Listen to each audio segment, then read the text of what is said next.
Yo voy a hacer lo más breve posible, no he tomado apunte, pero vamos.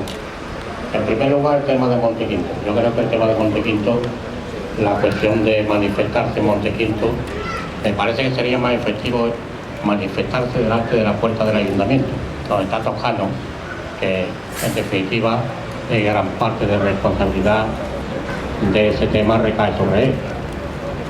Eso sobre el tema de Montequinto. Sobre el tema de la sanidad, yo estoy de acuerdo, la sanidad pública hay que mantenerla y mejorarla, pero la batalla de la información sobre la sanidad pública se pierde en tanto en cuanto no tenemos un nivel informativo que pueda competir con los medios de la derecha.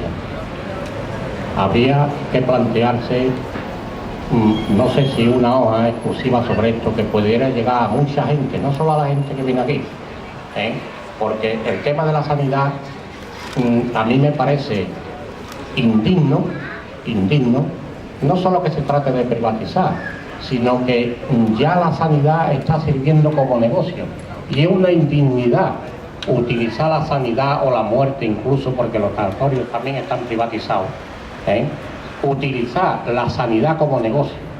La sanidad no puede ser un negocio, ni puede generar beneficios, ni debe de generar beneficios. Debe de ser universal, llega a todo el mundo, y no pagar más por ella de lo que pagamos, porque no se trata de repago, no. Si la rebaja nos dan 2 por 1, pagamos 1 y nos dan 2. Aquí pagamos 2 y nos dan 1, que es lo que están tratando, y lo que hay ya, por ejemplo, en Madrid y en algunos sitios, se nos está privatizando todo lo que es negocio, y la sanidad no puede ser un negocio. Ya está haciendo el agua negocio en Barcelona, en Madrid se pretende, hay cuestiones que no pueden ser negocio. Yo creo que habría que involucrarse más, pero partiendo también de los médicos, de los profesionales de la medicina, que colaborando con los enfermos que tienen a su cargo, o con los que tienen en las cartillas, que llevan años con las mismas personas y poco más o menos la conocen, se podría crear un frente importante, porque en definitiva el cuerpo no se menea, sino la cabeza nos manda la orden, y la cabeza está en los médicos que están dentro del sistema y saben mejor que nosotros que estamos fuera lo que está pasando y lo que se nos viene encima. Entonces, yo resumiendo, vuelvo a decir, manifestaciones frente a Toscano que le molestan además, no es medio de Montequinto. Información, costear lo que sea, hojas que llegue a miles de personas, y llevar a la gente de forma lacónica, de que la sanidad no es un negocio, ni puede ser un negocio. Lo mismo que la enseñanza privada, que en Madrid están dando los maestros bastante guerra. Aquí los médicos tendrían que darla también y organizar la resistencia a partir de no solo de médicos, sino de pacientes. Nada más.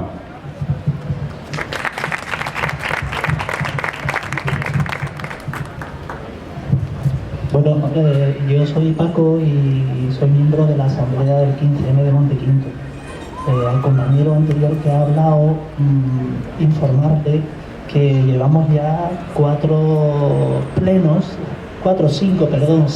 6 plenos en los que asistimos y le damos la vara al alcalde, que no lo dude, y lo vamos a seguir haciendo, por mucho que, por ejemplo, en el último nos impidieran el acceso al pleno, pero lo vamos a seguir haciendo, porque lo que está en juego es algo, como aquí muy bien se ha dicho, básico y fundamental para el bienestar social. Estamos en un país donde no hemos llegado a los niveles de bienestar social de nuestro entorno europeo y ya nos los están quitando. Como muy bien se ha expresado por parte de la mesa, es una estrategia y es primero recortar para deteriorar, justificar luego las privatizaciones. Sí me sorprende que no haya surgido aquí en la mesa la herramienta que tienen los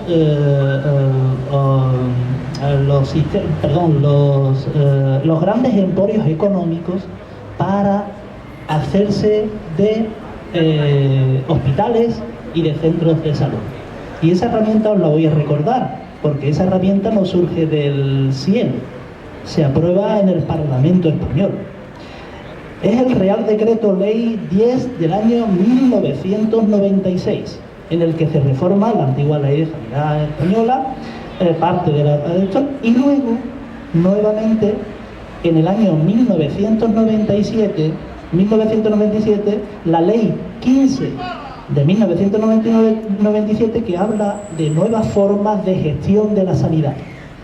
Esta legislación está permitiendo que se privaticen centros de salud en este país, que se privaticen hospitales. Y eso lo tenemos que decir bien alto. ¿Y quién aprueba estas leyes? Porque lo habrán aprobado los mismos que se benefician de estas privatizaciones. Pues lo aprueban los que dicen ser nuestros representantes. Partido Socialista Obrero Español, Partido Popular, Coalición Canaria, no sé si los catalanes, CiU. Esos son los que aprueban esas leyes. Y lo tenemos que tener muy claro. De ahí viene, o sea, la estrategia es toda, pero tiene un fin, es privatizar. Y privatizar. ¿Y quién, cómo y de qué manera lo pueden hacer? La mayoría de nuestros partidos políticos se lo han puesto en bandeja. Y ahí está, ley 15 de 1997, que habla de nuevas formas de gestión de la sanidad. Y eso es importante que lo sepamos, ¿eh? Luego hay otra cosa que también me preocupa, y es que por un lado, igual que ocurre siempre, por un lado está los que están intentando o que la sanidad se convierta en un negocio, y la mayoría de la población que va a sufrir estas consecuencias. Y tenemos que empezar ya de lamentarnos a actuar, a hacer cosas. Y haciendo cosas, ¿quiénes? Pues los primeros que están viendo en qué se está convirtiendo eso son los ciudadanos que usan la sanidad pública, pero también son los médicos, como comentaba la compañera. Y tenemos que hacer entre los ciudadanos y los médicos y los profesionales que están en la sanidad pública, los que tenemos que empezar a oponernos a estas políticas que están haciendo partidos políticos, claro. O sea, la residencia no la va a cerrar un emporio económico, la va a cerrar el Partido Socialista Obrero Español. O sea, esos son los que van a cerrar la residencia, diciendo una sarta de sandeces y de mentiras para justificarla. Que bueno, como se dice, se coge ante un mentiroso con cojo, pues ahí está.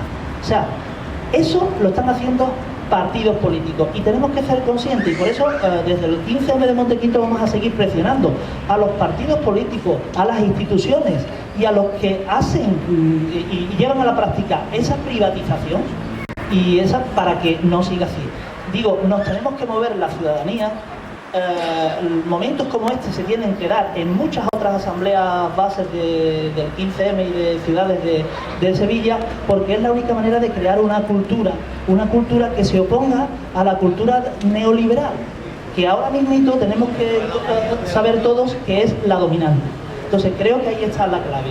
Tenemos que crear esa cultura del bienestar social, esa cultura de la solidaridad, y esa cultura que hasta ahora no es la dominante. Y la dominante, como sabéis, es la ley de la selva, que cada uno salve su cuerpo como pueda, y así lo que vamos a llegar es a Estados Unidos, que no es modelo absolutamente de nada.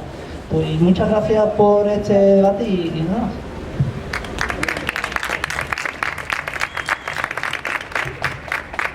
Sí, yo quería comentar una cosa al hilo de lo que tú has dicho. No solo se aprobó la ley 105/97, como te he dicho, por una mayoría amplia, sino que es que hace 2 años Izquierda Unida en el Parlamento Nacional presentó una propuesta para derogarla, y el PP y el PSOE semanalmente han estado pidiendo un aplazamiento para que llegara al final de la legislatura y no se pudiera ni discutir. Es decir, ha habido un diputado del grupo del PP que cada semana se tenía que acordar de pedir un aplazamiento de esa propuesta de Izquierda Unida, y con esa estrategia han conseguido que ni se debatiera en el Congreso, ¿no? Y esa estrategia del 97 luego se traslada a las comunidades autónomas, en las leyes de salud de las comunidades autónomas. La nuestra se hizo en la famosa legislatura de la pinza, y finalmente la votó el PP y el PSOE, y fue Izquierda Unida la que se quedó votando en contra de la ley de salud de Andalucía, la legislatura de la pinza, que votaban bastante frecuentemente Izquierda Unida con el PP. Y fundamentalmente estas legislaciones lo que hacen es separar la financiación de la provisión, es decir, financian las consejerías, pero se crean distintos proveedores de servicios. En Andalucía antiguamente solo existía el Servicio Andaluz de Salud, pero a partir de esta ley pues se han creado empresas públicas, fundaciones. Por ejemplo, el Chare de Utrera no pertenece al SAS, sino que pertenece a una empresa pública que se llama Bajo Guadalquivir, que ya se gestiona con derecho privado y que no tiene nada que ver con el SAS. Esta fragmentación de momento no ha llevado a la privatización, pero la hace más fácil, porque ya ha troceado el sistema para poder privatizar lo más rentable y no privatizar lo menos rentable. En fin, que de esa ley se han derivado muchos desastres. De sanidad, ¿cómo es posible que desde la administración se esté pagando sueldos a funcionarios, a militares, y me imagino que también policías? No tengo ningún familiar policía. Me imagino también que tienen el seguro privado. ¿Eso qué es? ¿Cómo es que desde el Estado, desde la propia administración pública, se financia de esa manera a la privada? Yo espero que la mesa tenga algo más de conocimiento de esto que yo, que lo ignoro, no me lo explico.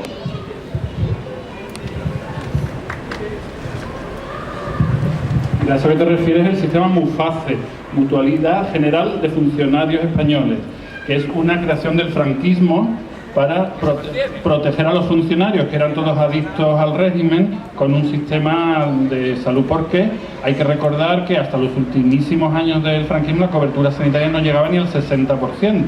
Solo tenían asistencia sanitaria los trabajadores que pagaban religiosamente sus cuotas, el que estaba en paro o no le habían asegurado no tenía trabajo. Entonces esto lo hace Franco para asegurar a sus funcionarios, y sorprendentemente llega la transición a la democracia y nadie le mete mano a esto.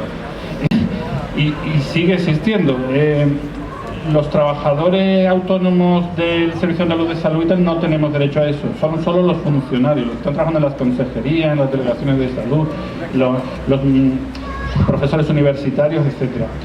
Esto es una lacra para el sistema, porque los que deberían dar ejemplo son, como tú dices, los que están en lo privado. Pero también se dan muchas paradojas, porque el sistema parasita lo público. Los funcionarios que van a aseguradoras privadas, luego allí les recetan medicamentos que paga el sistema público y no lo pagan las aseguradoras.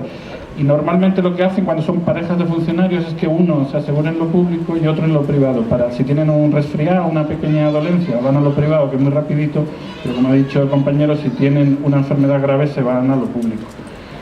Y esto es así, es una manera de financiar, porque al final, ¿quién está dando servicio a MUFACE, a esta entidad? Pues están Mafre, Adesla, Sanitas, que son empresas también de capital español, con un gran porcentaje de capital español, y no le interesa a los gobiernos tampoco perjudicar mucho a estas empresas. Ahí no hay multinacionales dando servicio a MUFACE.